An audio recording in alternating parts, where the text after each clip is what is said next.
Saya itu punya teman Gus, agak beling, agak seenaknya. Dulu miskin. Wah itu seenaknya betul. Kayak kenal Tuhan sudah. Tak tanya, kenapa kamu seenaknya? 1 bulan tuh labanya bisa 200 juta sampai 500, sampai 1 miliar. Saya itu Gus, setelah duha itu perkembangannya bagus. Sholat duha itu. Saya pernah miskin, kan kata apa?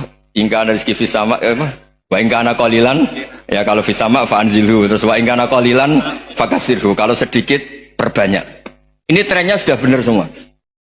Nah, wa ingkana apa? Ya haroman fatahirhu, kalau haram yang kau sucikan. Makanya saya seenaknya, kalau qalilan sudah fakasiru, paling trennya yang nggak benar juga fatahirhu kata Mas. Dia yakin kalau yang nggak benar-benar sudah disucikan Allah, karena yang lain-lain sudah. Dari miskin sudah kaya, qalilan sudah fakasiru, paling yang haroman juga sudah fatahiru gitu. Tak tanya, lah kamu kok tahu? Polanya sudah ada Gus, karena sang qalilan. Kamu sembrono sama Tuhan kok begitu kan? Tapi apapun itu seneng saya.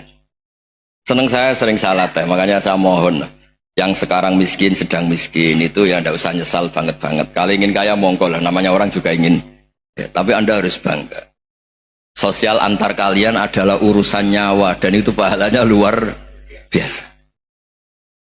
Supaya kita, nah yang kaya-kaya juga boleh GR lah karena pembayar pajak. Dan itu bisa menyelamatkan apa? Indonesia Raya. Begitu seterusnya. Itu yang diajarkan Nabi, antawadhu hatta la yabghiya ahadun ala ahadin. Kamu semua harus tawadhu sehingga antar kalian tidak saling tidak sopan, tidak saling liar, tidak saling mendolimi. Termasuk tadi sikap gak jelas tadi. Orang dolim yang sekarang dolim bisa saja tobat, yang sekarang soleh bisa saja nanti. Semuanya tuh mungkin. Kita diajari ya muqallibal qulub tsabbit qalbi ala dini. Jadi keliru kalau kita dalam banyak harus tegas, gak mesti. Al halalu bayyinun wal haramu bayyinun. Tapi ada wa bainahuma umurun mustabihat. Ada yang wilayahnya itu abu-abu. Misalnya ada perempuan cantik, misalnya contoh paling gampang. Kalau kamu ajari secara serius, kamu bisa aja tergoda jadi fitnah. Tapi kalau orang soleh gak berani ngajarin, kemudian digunakan orang fasik, malah menjadi orang nakal, kita juga tanggung jawab. Kamu mau tegas gimana? Wilayahnya sama-sama mungkin. Wilayahnya sama-sama mungkin. Yang dekat pejabat mungkin terkontaminasi KKN. Tapi kalau pejabat gak dekati orang soleh, punya perilaku yang gak soleh, yang repot juga Indonesia kan? Nah hal-hal seperti itu kita tidak perlu ngambil sikap. Maksudnya nggak usah ngambil sikap, ya kita buktikan kalau milih satu madhab, kita buktikan semuanya lebih baik, semuanya lebih bermanfaat, semuanya lebih berperadaban. Karena nggak bisa dihindari wa bainahuma. Termasuk nyuwun sewu, saya mohon maaf sama mulai Pak Harso, Pak Lutfi sampai Pak Fathul Wahid. Saya ini termasuk kiai yang nggak suka dekat sama orang-orang top. Bukan karena hasud. Memang konstitusi kiai harus gitu, la tamuddanna ainaika. Kenal orang lebih tinggi itu kan resiko. Misalnya saya kiai desa, mungkin punya keri tua sudah seneng, punya kijang tua sudah seneng. Gara-gara kenal Pak Wahid naik Camry, waduh kok saya kalah itu. Kenal orang itu kan resiko.